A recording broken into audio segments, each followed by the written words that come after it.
The crystal chandeliers of the grand ballroom cast a freezing, brilliant glare over the engagement party. 200 of the city's elite watched as the groom-to-be snickered, leaning into the microphone to make a passing joke about his fiancée's charming discount rack upbringing. The crowd erupted into polite, mocking laughter. She stood there, cheeks burning, clutching a vintage handbag they all assumed was a cheap knockoff. They had no idea that the tarnished crest on its clasp belonged to a sovereign wealth fund worth $80 billion. By midnight, their laughter would die, replaced by a deafening, terrifying silence. Declan Prescott was the kind of man who wore his wealth like a weapon. As the sole heir to Prescott Global, a colossal shipping and real estate empire, his life had been a meticulously curated exhibition of excess. He drove imported cars that cost more than most suburban homes, wore custom-tailored suits woven from vicuña wool, and spent his weekends at the family's sprawling estate in the Hamptons. And then there was Sophie. Sophie Bennett was a paradox that Declan's high society circle could never quite decipher. They had met 6 months prior at a historical archives library where she worked as a senior restorer. Declan, entirely out of his element, was there to sign off on a tax-deductible donation his father was making to the city. He had been instantly captivated by her. She was quietly beautiful, with dark, observant eyes and an air of absolute tranquility that stood in stark contrast to the loud, desperate socialites he usually dated. But to the Prescott family, Sophie was nothing short of a disaster. "She is a charity case, Declan," his mother Veronica Prescott had hissed during one of their private family dinners, swirling a glass of vintage Bordeaux. Veronica was a woman made of sharp angles and cold calculation, draped in diamonds that felt more like armor than jewelry. "She lives in a 4th-floor walk-up in a borough I wouldn't even send my driver to. Her clothes look like they were pulled from a grandmother's attic." "What on earth are you thinking?" "She keeps me grounded, Mother," Declan had replied, though his tone lacked the conviction of a man defending the love of his life. "It's charming. She doesn't care about the money." "Nobody doesn't care about money," his father Ryder had muttered from behind his newspaper. "She's playing a long game, mark my words." Despite his parents' venomous disapproval, Declan proposed. He liked the idea of being the white knight, rescuing the humble archivist from her mediocre life. He liked how she looked at him without the calculating, gold-digging glint he was so used to seeing in women. What Declan failed to realize was that Sophie didn't care about his money because to her, his family's wealth was little more than pocket change. Sophie's full name was not Sophie Bennett. It was Princess Sophia Isabella Valois, the eldest and only direct heir to the sovereign duchy of Lorraine, an ancient European principality nestled between the borders of France and Switzerland. The Duchy of Lorraine was not just old money, it was foundational money. Her family owned vast swaths of European real estate, controlled centuries-old banking institutions, and possessed a private art collection that rivaled the Louvre. Sophie had fled to America to escape the suffocating weight of the crown. Her grandfather, the reigning Grand Duke, had given her 2 years of absolute anonymity. 2 years to live as a commoner, to work a normal job, to understand the world without the filter of royal privilege before she was summoned back to take her place in the line of succession. She had fallen for Declan because he had seemed genuinely interested in her mind, in her passion for history. But as the engagement ring, a flashy, gaudy 10-carat diamond that Declan had picked out specifically to show off, slipped onto her finger, the fairy tale began to rot. Declan's grounded fascination with her quickly morphed into embarrassment. He began criticizing her wardrobe, subtly suggesting she let his mother's stylist upgrade her look. He would grimace when she opted for public transit, instead of letting his security detail drive her. The man who had once found her simplicity charming was now desperate to mold her into a shiny, acceptable accessory for his ruthless world. And tonight, at the Prescott's annual Winter Charity Gala, which doubled as their official engagement party, that embarrassment was going to reach a boiling point. The ballroom of the St. Regis was transformed into a winter wonderland, dripping in white orchids and imported ice sculptures. The guest list read like a who's who of the financial elite. This was Veronica Prescott's domain, and she had orchestrated the evening with the strategic precision of a military general. Her first strike had been the dress. 3 days before the gala, Veronica had a large garment bag delivered to Sophie's apartment. A welcome gift to the family, the attached card read. Wear it tonight. We must ensure you look the part. When Sophie unzipped the bag, she had actually laughed out loud. It was a horrendous salmon pink gown made of stiff taffeta, layered with excessive ruffles that looked like they belonged in a terrible 1980s prom movie. It was deliberately hideous, meant to make her look completely out of place among the sleek, modern couture the other women would be wearing. Sophie, however, did not panic. She had spent her entire childhood around the world's most elite seamstresses.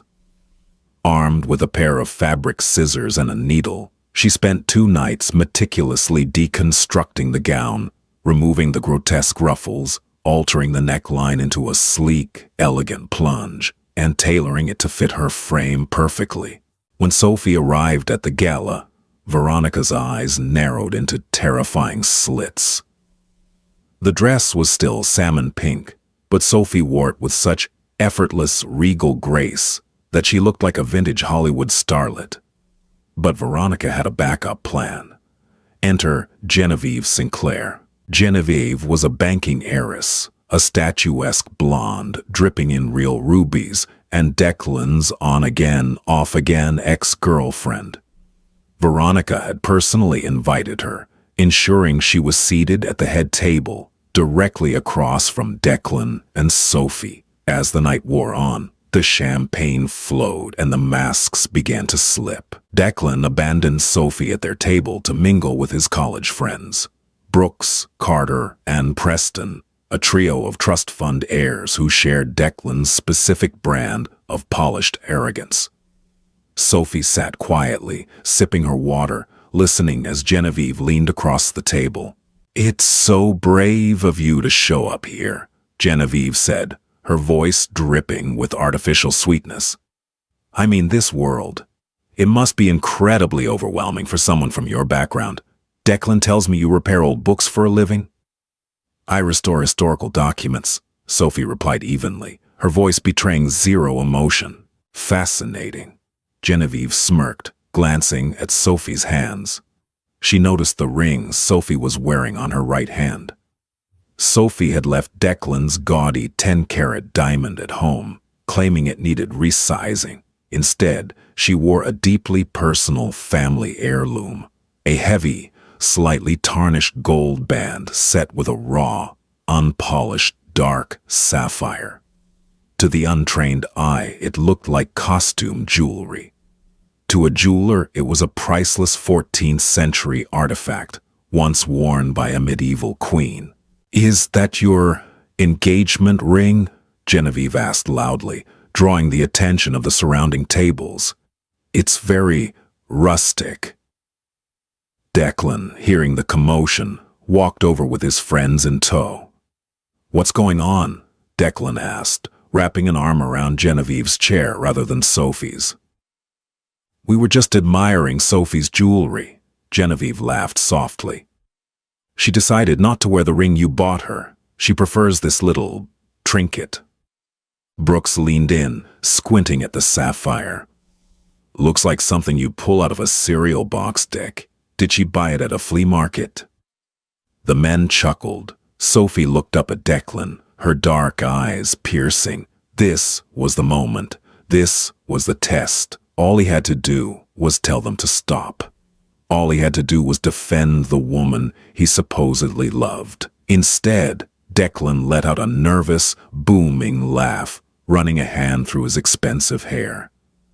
"Hey, don't be too hard on her," Declan grinned, playing to his audience. "She insists it's a precious family heirloom, probably passed down from a long line of incredibly proud coal miners. You know how it is. They hold on to these little scraps to feel connected to history. It's a charity case, but it keeps me grounded." The table erupted into cruel, unapologetic laughter. Veronica, watching from a few feet away, smiled a thin, victorious smile over the rim of her champagne flute. Sophie did not cry. She did not blush. The warm, loving light that had existed in her eyes whenever she looked at Declan extinguished instantly, replaced by a cold, centuries-old, aristocratic ice. She slowly stood up, smoothing the skirt of her altered dress. "You are right, Declan," Sophie said, her voice carrying an eerie, perfectly modulated calmness that immediately cut through the laughter. It is a family heirloom, but I assure you my ancestors never mined coal." "Oh, come on, babe, it was a joke," Declan muttered, his smile faltering slightly at the chilling tone in her voice. "Sit down, don't make a scene." "I have no intention of making a scene," she replied coldly. "I simply realize now that I've drastically overstayed my welcome in your world." Before Declan could reach out to grab her arm, the heavy, brass-studded oak doors of the St. Regis ballroom swung open with a violent, echoing crack. The string quartet, which had been playing a soft Mozart piece in the corner, abruptly stopped. The murmurs of the elite crowd died in their throats. Standing in the doorway was a phalanx of 6 men. They were not hotel security.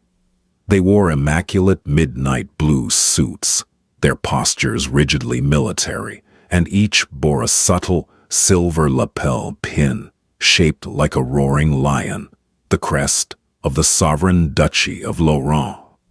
Leading them was an older gentleman with silver hair, a sharp, aristocratic jawline, and a bespoke tuxedo that made Declan's tailor look like an amateur.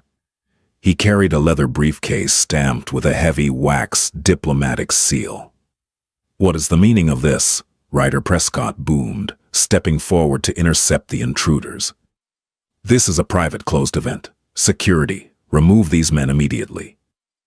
The hotel security guards rushed forward, but one of the men in the midnight blue suits simply reached into his breast pocket and flashed a black leather credential wallet. The hotel guards stopped dead in their tracks, their faces draining of color, and immediately stepped back, hands raised in surrender. The silver-haired man ignored Ryder Prescott completely. He did not even look at him. His eyes swept the ballroom with hawkish intensity until they landed on the woman in the salmon-pink dress standing near the head table. With measured, purposeful strides, the man walked across the marble floor. The crowd parted for him instinctively, sensing an aura of absolute, unyielding authority. Declan, bewildered, took a step back as the man approached. The silver-haired man stopped precisely 3 feet in front of Sophie. The 6 security operatives formed a defensive perimeter around them, effectively blocking Declan, Genevieve, and Veronica from getting any closer. The room was so silent you could hear the ice melting in the crystal glasses. The man clicked his heels together, slowly, deliberately. He bowed. It was not a polite nod. It was a deep, formal, courtly bow of absolute subservience. "Your Royal Highness," the man's voice rang out, rich and carrying a faint, refined European accent. "Forgive the intrusion, but your grandfather's health has taken a sudden turn. The Regency Council has been convened. The 2 years are up." Sophie's posture shifted. The meek, quiet archivist vanished. In her place stood a woman who looked like she was born to rule empires. She lifted her chin, her dark eyes locking onto the older man. "Is he stable, Chancellor Frederick?" she asked. Her voice was no longer the soft, unassuming tone Declan knew. It was sharp, commanding, and carried the weight of absolute authority. "He is resting, Your Highness," Chancellor Frederick replied, straightening up. "But the private jet is idling on the tarmac at JFK. The diplomatic escort is waiting outside. It is time to come home, Princess." Princess. The word hung in the air like a detonated bomb. Declan's face went entirely slack. His jaw actually dropped. He looked from Chancellor Frederick to the woman he had just publicly humiliated. "Princess," he choked out, his voice cracking. "Sophie." "What? What is this?" Chancellor Frederick finally turned his gaze to Declan. The look of utter disgust on the Chancellor's face was so potent it made Declan physically recoil. "You will address Her Royal Highness, Princess Sophia Isabella Valois, crown heir to the sovereign duchy of Lorraine, with the respect her station demands," Frederick snapped, his voice cracking like a whip across the silent ballroom. "Though, given the reports my intelligence officers have provided regarding your abhorrent behavior tonight, I suggest you do not address her at all." Veronica Prescott let out a strangled gasp, her hand flying to her diamond necklace. The Duchy of Lorraine. Even the new money Prescotts knew that name. It was the kind of wealth that bought and sold companies like Prescott Global for sport. Declan was trembling now, a sick, horrifying realization washing over him.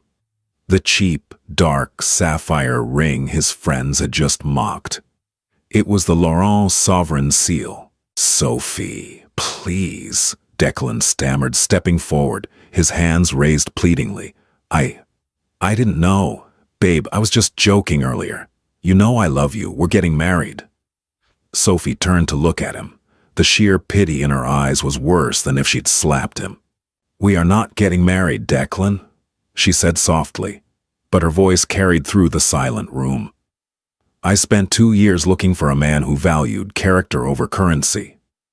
For a brief moment, I thought I had found him in you. But you are just like the rest of them. Actually, you are worse. You lack the courage of your own convictions, bending to the sneers of your mother and the mockery of your friends." She reached into her vintage handbag, the one they had all laughed at, and pulled out the heavy 10-carat diamond ring he had given her.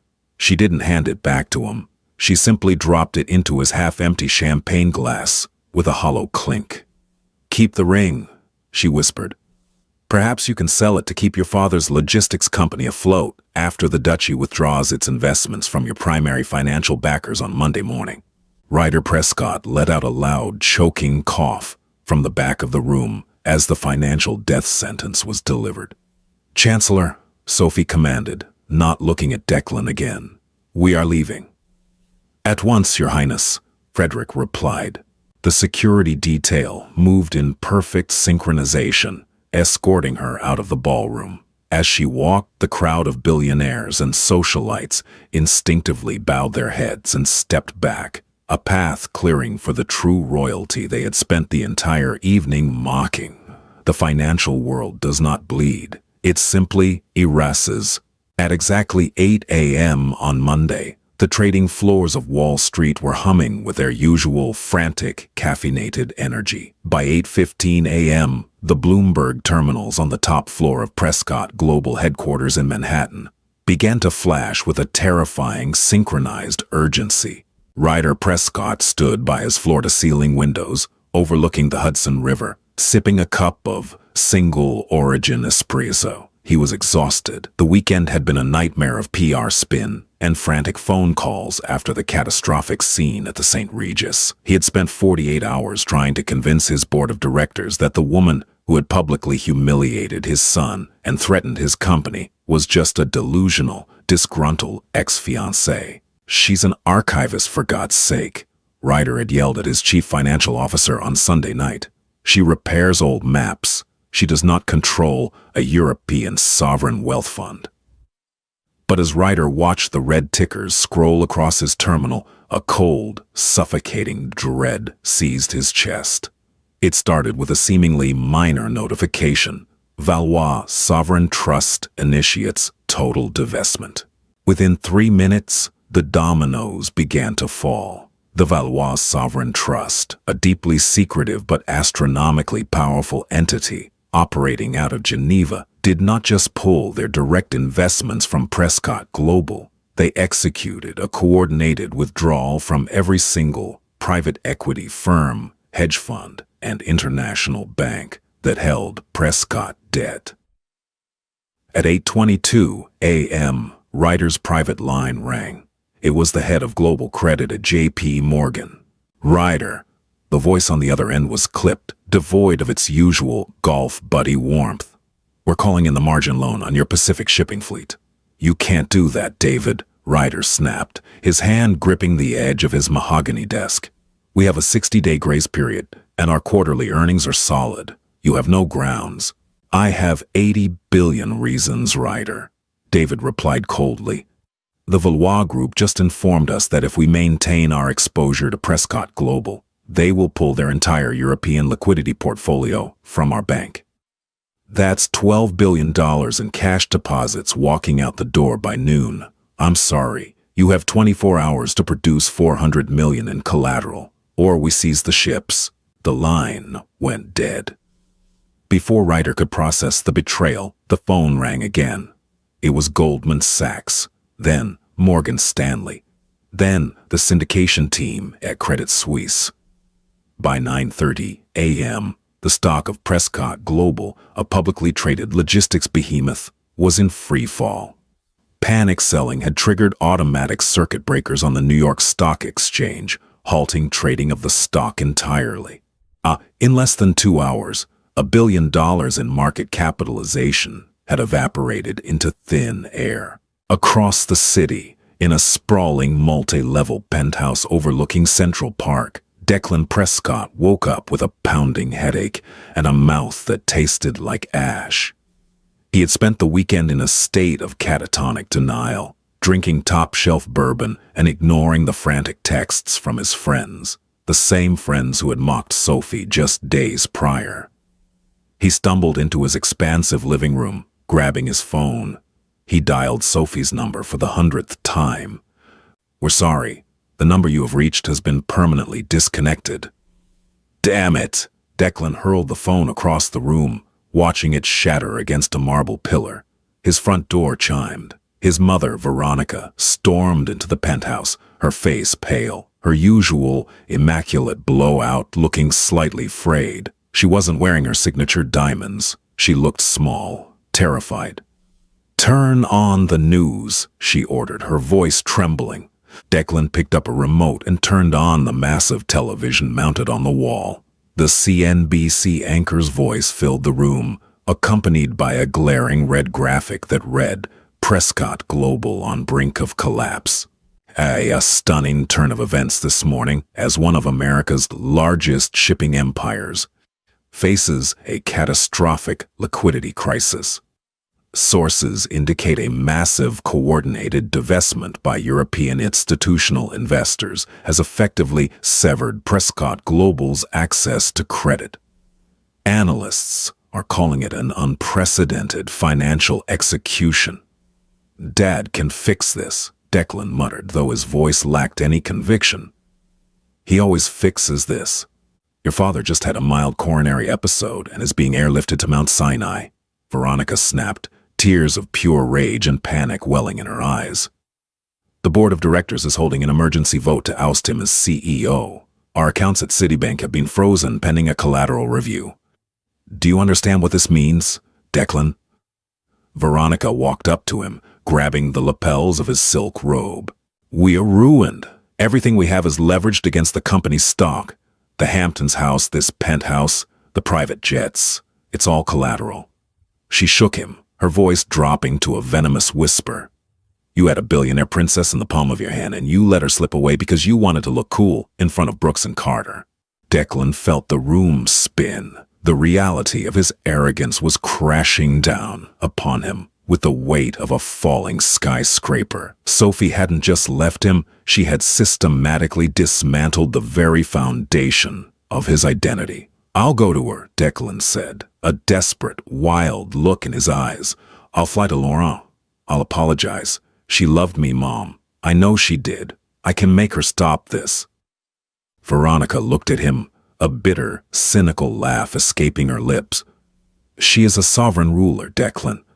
You think you can just knock on the door of a castle? But go beg. It's the only play we have left. 3,000 miles away, the air in the sovereign duchy of Laurent was crisp, smelling of pine needles and ancient stone. The motorcade of armored Mercedes-Benz S-Class sedans wound its way up the treacherous, winding mountain road toward the Château de Valois, a sprawling, imposing fortress that had stood for 800 years. Inside the Liad vehicle, Princess Sophia Isabella Valois stared out the tinted window. She had stripped off the altered salmon-pink dress on the private jet. She was now dressed in a tailored charcoal gray Chanel suit, her dark hair pulled back into a severe, elegant chignon. Your Highness, Chancellor Frederick said softly, from the seat opposite hers, reviewing a leather-bound dossier. The financial maneuvers against the Prescott family have been executed flawlessly. Wall Street has reacted exactly as we modeled. Good, Sophie replied, her tone devoid of any triumph or joy. It was purely business. Ensure the holding company buys up their distressed debt through blind proxies. I want complete control of their board by the end of the month. Yes, Your Highness. Frederick paused, looking at her with a mixture of immense respect and paternal concern. If I may, are you all right? Sophie turned her gaze from the majestic, snow-capped Alps to the Chancellor. She thought of Declan. She thought of the way his eyes had shifted, the way he had so easily discarded her humanity to protect his fragile ego. The pain of the betrayal had been searing, a sharp knife to the chest. But during the 6-hour flight across the Atlantic, the pain had metastasized into something far more dangerous, a cold, impenetrable resolve. I am perfectly fine, Frederick, she said smoothly. My time in New York was educational. I learned how the new money operates. They are driven by ego and insecurity. They mistake cruelty for power and wealth for class. It is a weakness that is remarkably easy to exploit. The motorcade passed through the massive wrought-iron gates of the chateau, pulling into the cobblestone courtyard. A line of palace staff, dressed in immaculate livery, bowed in perfect unison as Sophie stepped out of the vehicle. She did not stop to greet them.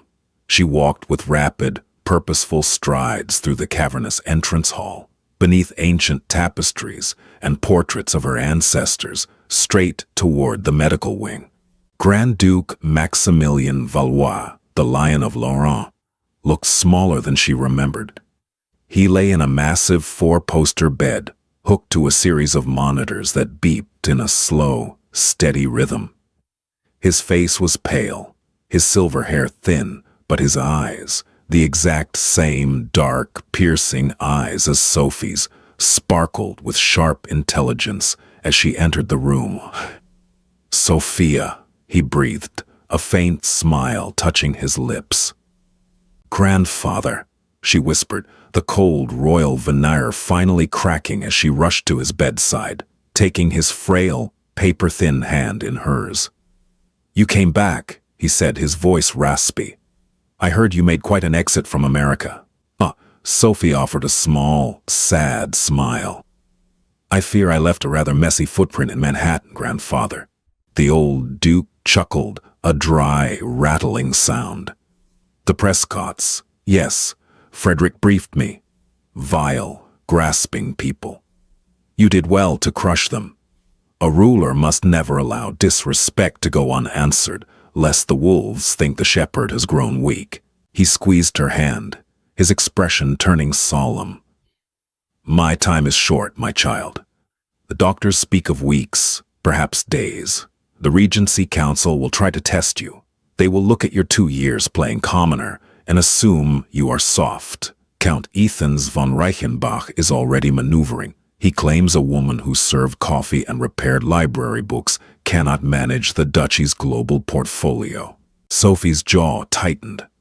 Count Ethan's was her second cousin, a pompous, deeply traditional man who believed the throne belonged to him by right of gender and age. "Let him underestimate me," Sophie said, her voice dropping to a dangerous register. "I know exactly how to handle men who think I am beneath them." 2 days later, Sophie stood at the head of the massive obsidian table in the council chamber. The room was circular, lined with ancient books, and lit by a massive iron chandelier. The 12 members of the Regency Council sat in heavily carved chairs, watching her with a mix of curiosity, skepticism, and, in the case of Count Ethan's, open disdain. Ethan's leaned back in his chair, tapping a solid gold pen against the table. "Your Highness," Ethan's began, his tone patronizing, "we are thrilled you have returned from your little sabbatical in the States. However, with the Grand Duke incapacitated, the financial stewardship of the Valois Trust requires a seasoned hand. I propose the Council grant me temporary executive authority over the global portfolio. The markets are volatile, and frankly, repairing antique bindings does not prepare one for macroeconomic warfare." A few council members murmured in agreement. Sophie did not sit. She stood at the head of the table, projecting absolute dominance. She opened a slender manila folder and slid a dozen copies of a heavily redacted document down the polished black stone table. "Count Ethan's," Sophie said, her voice ringing clear and cold in the chamber. "While you were busy attending polo matches in Dubai last week, assuming I was nothing more than a librarian, I was orchestrating a hostile takeover of Prescott Global." The murmurs instantly stopped. Ethan's frowned, picking up the document. "By leveraging our threat of withdrawal from 4 major American banks," Sophie continued, pacing slowly behind her chair, "I triggered a liquidity crisis that devalued Prescott stock by 70% in 48 hours. Through 3 shell corporations operating out of Luxembourg, we have been aggressively purchasing their distressed debt. And as of this morning, the Sovereign Duchy of Lorraine is the majority creditor of Prescott Global." She stopped pacing and locked eyes with Ethan's, who was now staring at the paperwork, his face draining of color. "We bought a $2 billion logistics infrastructure for pennies on the dollar," Sophie concluded. "I plan to liquidate their poorly managed assets, integrate their European shipping lanes into our own holding companies, and turn a profit of approximately 400 million euros by the end of the quarter." She leaned forward, placing both hands flat on the table, her dark eyes blazing with an intimidating fire. "So, Count Ethan's," she purred, the threat heavily veiled but unmistakable. "Do you still believe I require a seasoned hand to manage our portfolio? Or are you quite finished insulting your future sovereign?" The silence in the room was absolute. Ethan swallowed hard, unable to meet her gaze. He slowly put the gold pen down and bowed his head. "I retract my proposal, Your Highness," he muttered. "The portfolio is yours." Sophie sat down in the heavy, high-backed chair at the head of the table.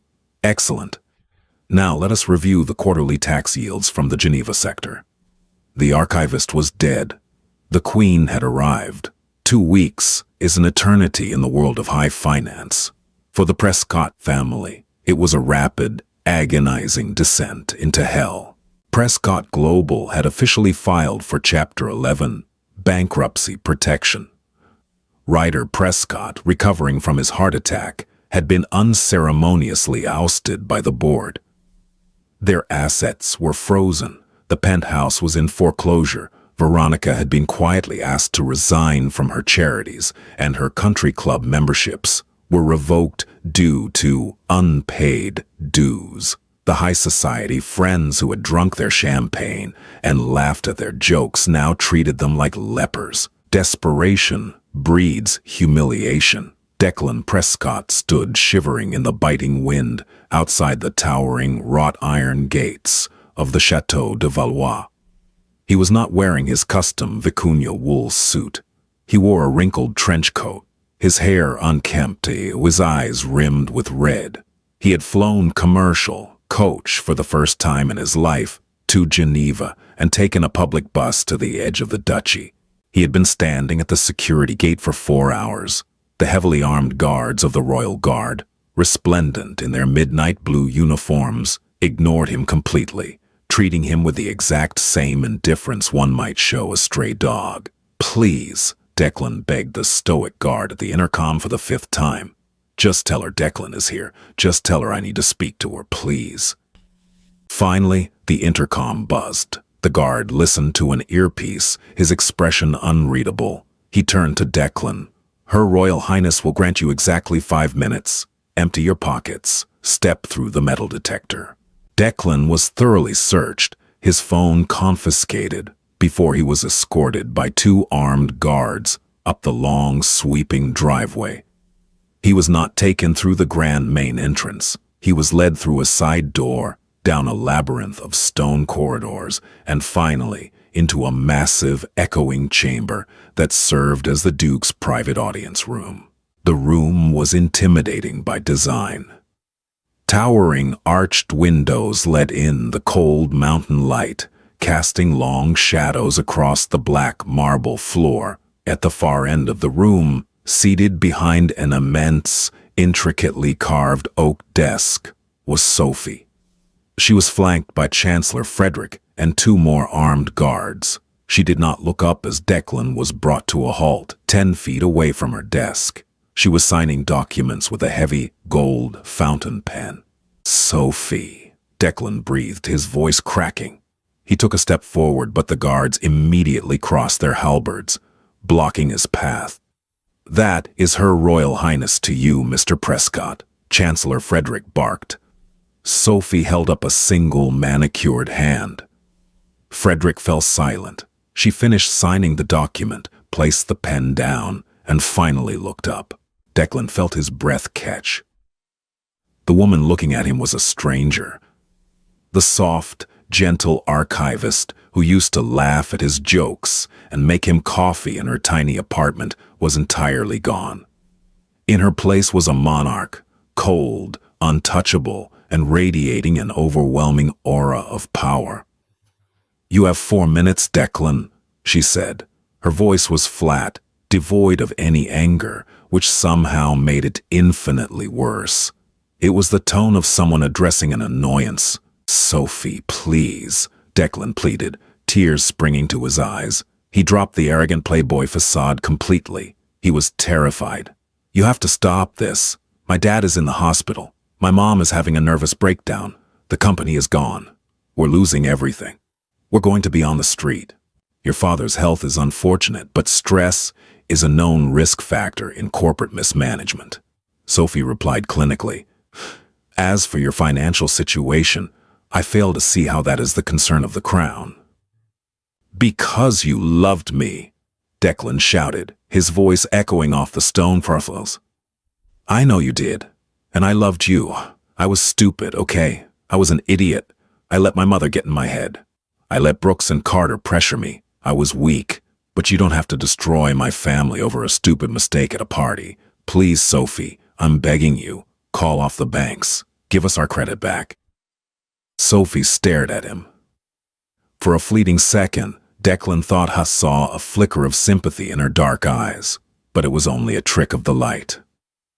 "A mistake," she repeated softly. "A mistake is spilling wine on a rug, Declan. What you did was a revelation of your character. You sat at a table with people you consider your inferiors, and you mocked a woman you claim to love simply to buy the cheap approval of a room full of sycophants." She stood up slowly, leaning her hands on the desk. "You did not love me, Declan. You loved the idea of saving a poor girl. You loved the power dynamic. You loved having a pet you could dress up and parade around to prove how benevolent you were. And the moment that pet embarrassed you in front of your masters, you threw her to the wolves." "That's not true," Declan sobbed, dropping to his knees on the hard marble floor. It was a pathetic sight, the golden boy of Manhattan groveling in the dust. I'll do anything. I'll sign a prenup. I'll leave my family. Just please give the company back. Sophie sighed, a sound of profound exhaustion. She picked up the document she had just been signing and gestured for Chancellor Frederick to take it. Frederick walked forward and handed the heavy parchment to Declan. Declan's hands shook as he took it. He looked down through his tears. It was a transfer of deed. What is this? He stammered. That is the final nail in the coffin of Prescott Global, Sophie said coldly. At 9 a.m. this morning, the bankruptcy court approved the sale of Prescott Global's remaining viable assets to the highest bidder to satisfy its creditors. The Valois Sovereign Trust was the highest bidder. We did not just ruin your company, Declan. We bought it. Declan stopped breathing. His eyes darted across the page, reading the legalese that confirmed his absolute destruction. We own the ships. We own the warehouses. We own the intellectual property, Sophie continued, her voice echoing like a judge reading a death sentence. And as the new majority owner, my first executive action was to terminate the entire executive board, void all golden parachutes, and liquidate the Prescott name from the corporate registry. Prescott Global no longer exists. You took everything, Declan whispered, the parchment slipping from his trembling fingers. I took exactly what you valued most, Sophie corrected him. You showed me that money and status were the only things that mattered in your world, so I removed them. Consider it a lesson in humility, the very thing you accuse me of needing. She sat back down, picking up her pen to review the next file. Your 5 minutes are up, Mr. Prescott. You may walk back to the bus stop. I believe the public transit schedule in Geneva is quite reliable. Far more reliable than a Prescott. Sophie, wait, you can't. Remove him, she ordered, not looking up. The two guards immediately seized Declan by the armpits, hauling him roughly to his feet. He thrashed, crying out her name, begging, screaming apologies, but his voice grew fainter and fainter as they dragged him down the long stone corridor. Sophie sat in the deafening silence of the great hall. The heavy oak doors clicked shut, severing Declan Prescott from her life forever. She looked down at her right hand, her thumb gently brushing the rough, dark sapphire of the sovereign ring. She had found her crown, and in doing so, she had learned exactly how heavy it was meant to be. The sound of the auctioneer's gavel echoing through the empty, cavernous halls of the Prescott estate in the Hamptons sounded exactly like a coffin being nailed shut. It was a bleak, overcast Tuesday in November, 4 months after the catastrophic collapse of Prescott Global. The federal bankruptcy courts had not been kind, because Ryder Prescott had brazenly cross-collateralized his personal assets to desperately float the company's sinking stock during that fatal Monday morning margin call. The banks had seized everything. Declan stood in the driveway, wearing a plain, off-the-rack dark jacket he had bought from a discount department store. He watched as men in gray jumpsuits carried his mother's prized possessions out the front door, a 19th-century French chandelier, a set of customized Louis Vuitton steamer trunks, the grand Steinway piano that had sat in the foyer, an instrument no one in the family actually knew how to play, but which looked appropriately expensive. They can't take the Matisse. Tell them they cannot take the Matisse Ryder. Veronica's voice was a shrill, hysterical shriek. Declan turned to see his mother standing on the pristine lawn, physically trying to wrestle a framed painting away from a massive, impassive repo man. Veronica was a ghost of the terrifying socialite she had been 6 months ago. The diamonds were gone, seized by the liquidators. Her hair was pulled back in a frantic, messy knot. The stress had aged her a decade. Let it go, Veronica, Ryder rasped, leaning heavily on a cane. The heart attack had permanently robbed him of his booming, tyrannical energy. He looked like a hollowed-out shell, his skin a sickly gray. It's gone. It's all gone. The repo man gently but firmly pried the painting from Veronica's hands and loaded it into the back of a sprawling Vanguard logistics truck. Declan felt a sick, twisted knot in his stomach when he saw the logo. Vanguard Logistics was a subsidiary of the Valois Sovereign Trust. Sophie wasn't just taking their things, she was using her own trucks to haul them away.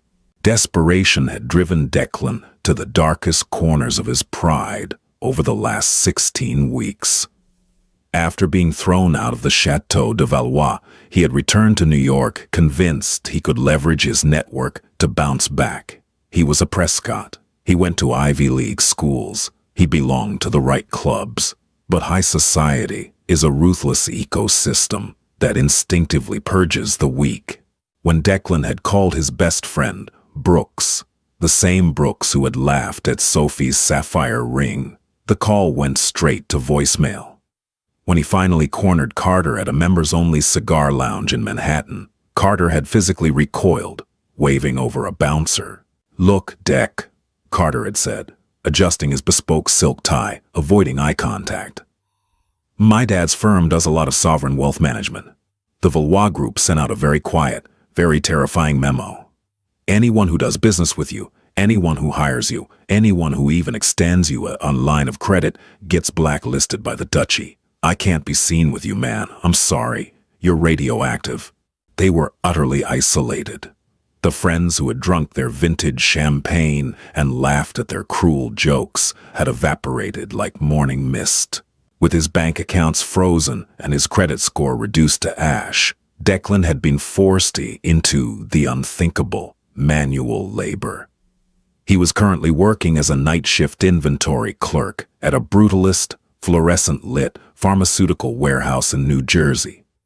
The man who used to fly private to Monaco for the weekend now spent 8 hours a day scanning barcodes on boxes of generic aspirin, earning $22 an hour just to keep his parents in a cramped, 2-bedroom rental in Queens.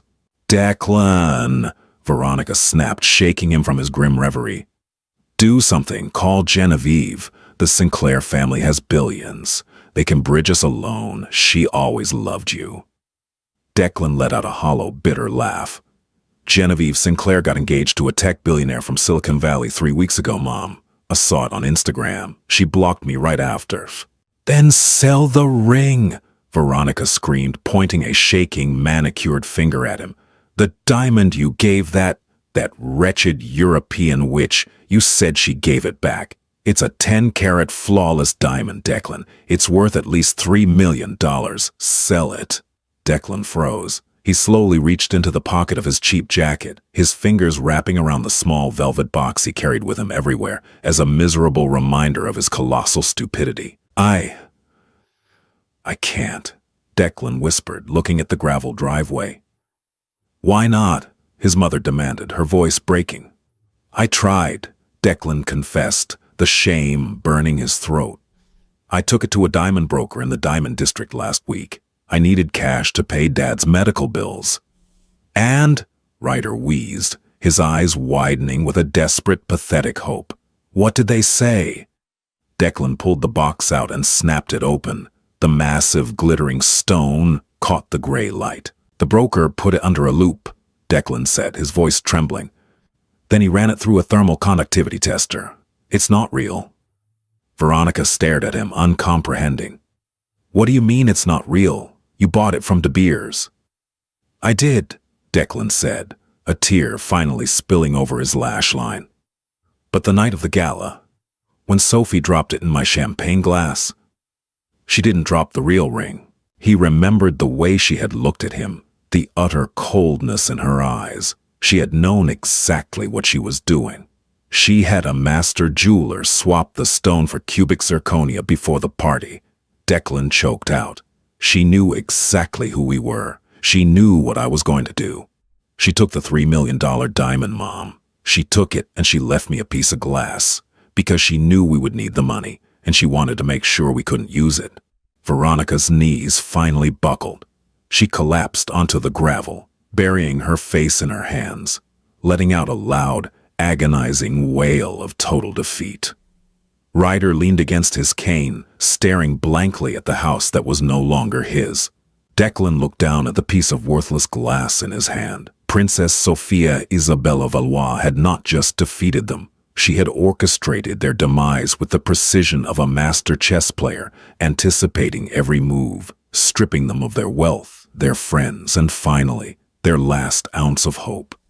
The great bells of the Cathedral of Saint Jean-Baptiste in Geneva tolled with a deep, mournful resonance that vibrated in the marrow of the bones. Grand Duke Maximilien Valois was dead. The state funeral was a global spectacle, broadcast to millions, a solemn display of ancient power and modern political gravity. The front rows of the cathedral were occupied by the true masters of the world, the President of France, the Prime Minister of the United Kingdom, the Chancellor of Switzerland, and the secretive heads of the world's largest banking syndicates.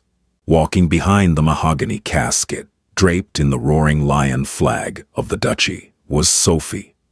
She wore a floor-length black mourning gown, a veil of delicate black lace obscuring the upper half of her face. Around her neck rested the Valois star, a priceless, historic diamond collar worn only by the reigning monarch. Her posture was rigidly perfect, a stoic statue of grief and duty. As they laid her grandfather to rest in the family crypt beneath the cathedral, Sophie felt a profound, crushing weight settle upon her shoulders. The 2 years of freedom in America felt like a distant, hazy dream. The archivist, named Sophie Bennett, was buried in that crypt alongside the Grand Duke. Only Her Serene Highness, Grand Duchess Sophia, remained. But there was no time to mourn. The vultures were already circling. 3 days after the funeral, the mourning period was officially interrupted by an emergency session of the Regency Council. Sophie sat at the head of the obsidian table, dressed in a sharp navy blue suit, her expression unreadable.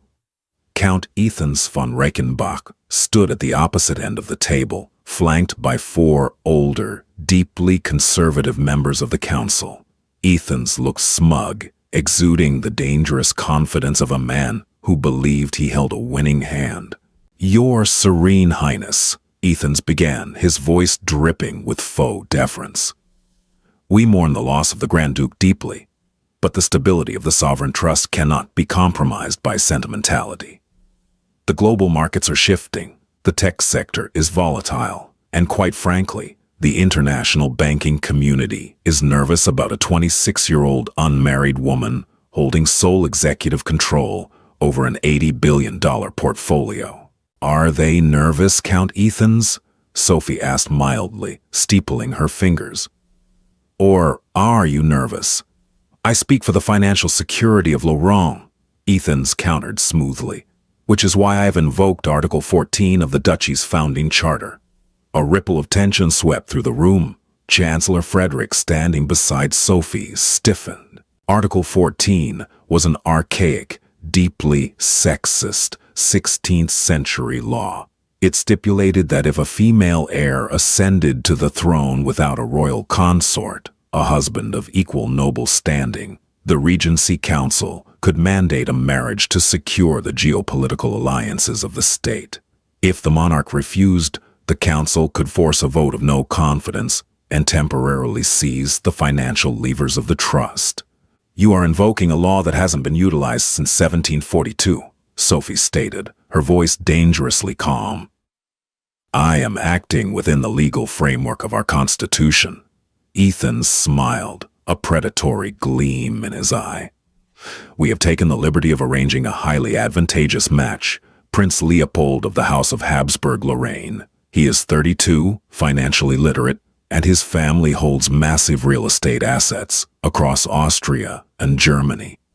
You will marry him by the end of the year, or the council will officially freeze your executive authority over the sovereign trust." It was a brilliant, vicious coup. Ethens knew she would never submit to a forced marriage, which meant she would forfeit control of the money. And without the money, the Grand Duchess of Laurent was merely a figurehead in a museum. "You would force me to marry a stranger to maintain your grip on my family's wealth," Sophie said, looking at the 5 men standing against her. "It is the burden of the crown, Your Highness," Ethans mocked softly. "Duty before self." Sophie did not yell. She did not panic. She simply smiled. It was a cold, sharp smile that made the hairs on the back of Chancellor Frederick's neck stand up. "Chancellor," Sophie said without looking away from Ethans, "please distribute the BlackRock merger documents." Frederick opened a heavy leather briefcase and began passing thick, bound dossiers down the table. Ethans frowned, picking up his copy. As his eyes scanned the first page, the smug arrogance completely vanished from his face, replaced by a pale, breathless horror. What have you done?" Ethans choked out. "I have been busy since I returned from New York," Sophie said, leaning forward. "You thought my acquisition of Prescott Global was a petty act of personal revenge. It was not. It was a strategic acquisition of North American logistics." She stood up, pacing slowly behind her chair. "While you were busy digging through centuries-old law books to find a way to chain me to a Habsburg, I was quietly negotiating a silent partnership with the Vanguard Group and BlackRock.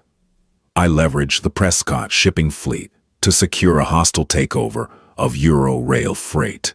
Yesterday afternoon, I merged the 2 entities." Ethans was sweating now.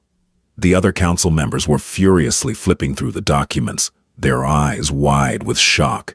"The Sovereign Duchy of Lorraine now controls 60% of all commercial freight moving between North America and Western Europe," Sophie declared, her voice ringing with absolute, undeniable authority. "I haven't just protected the portfolio, Count Ethans. I have increased the trust's valuation by $22 billion in a single quarter." She stopped pacing and stared directly into Ethans's terrified eyes. "Furthermore," Sophie continued, her tone turning lethal, "the merger is structured under a new holding company registered in Delaware, entirely outside the jurisdiction of the Regency Council. I am the sole commanding shareholder. If you attempt to freeze my authority, the new holding company will instantly liquidate the council's private pension funds to cover the restructuring debt. I will personally bankrupt every single one of you." Silence reigned in the chamber. It was absolute, suffocating, and total. "So," Sophie whispered, sitting back down in her chair, "let us talk about Article 14, Count Ethans. Are we planning a wedding?" Ethans swallowed hard, looking at the 4 men who had backed him. They were staring at their files, refusing to meet his gaze. They had been outmaneuvered, outsmarted, and completely broken by a woman they thought they could easily control. "No, Your Serene Highness," Ethans whispered, his voice trembling. There will be no wedding. The council formally withdraws the petition." "Excellent," Sophie said coldly. "You are dismissed from my presence, all of you." As the men scrambled out of the chamber, utterly humiliated, Chancellor Frederick looked at his new sovereign. He saw the iron in her spine, the brilliant, ruthless intellect in her eyes. The Lion of Lorraine was dead, but the lioness had taken the throne, and the world was about to learn just how fiercely she could roar. 5 years pass in the blink of an eye when you are shaping the future of global commerce. 5 years drag like 1,000 centuries when you are paying for the sins of your past. It was late January, and the frozen, snow-swept town of Davos, Switzerland was playing host to the World Economic Forum.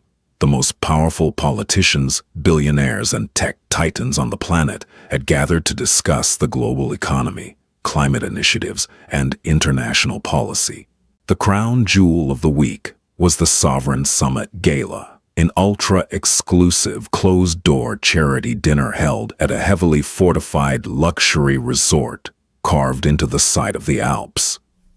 Security was so tight that even the private security details of billionaires were forced to wait outside. Inside the grand hall, the atmosphere was electric.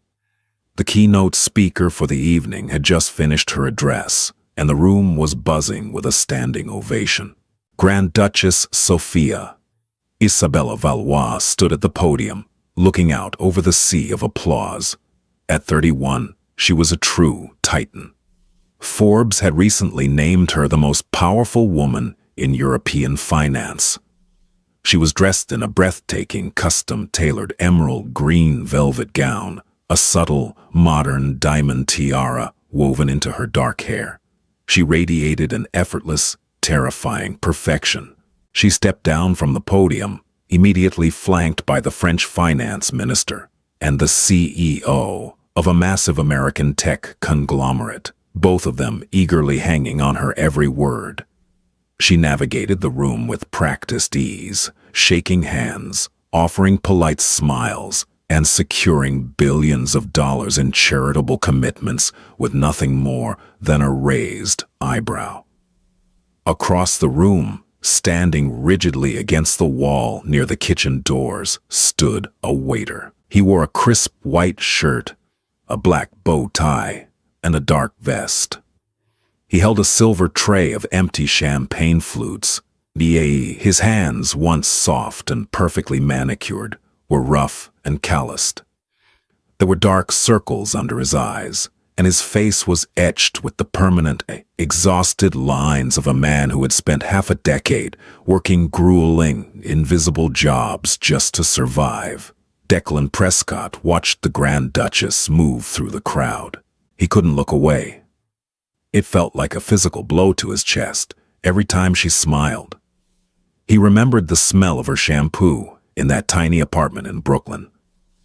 He remembered the way she used to laugh at his terrible jokes when they ate cheap takeout on her sofa. He remembered the woman who had loved him for him before he threw her into the fire for the amusement of people who didn't even remember his name. His life in New York had completely collapsed.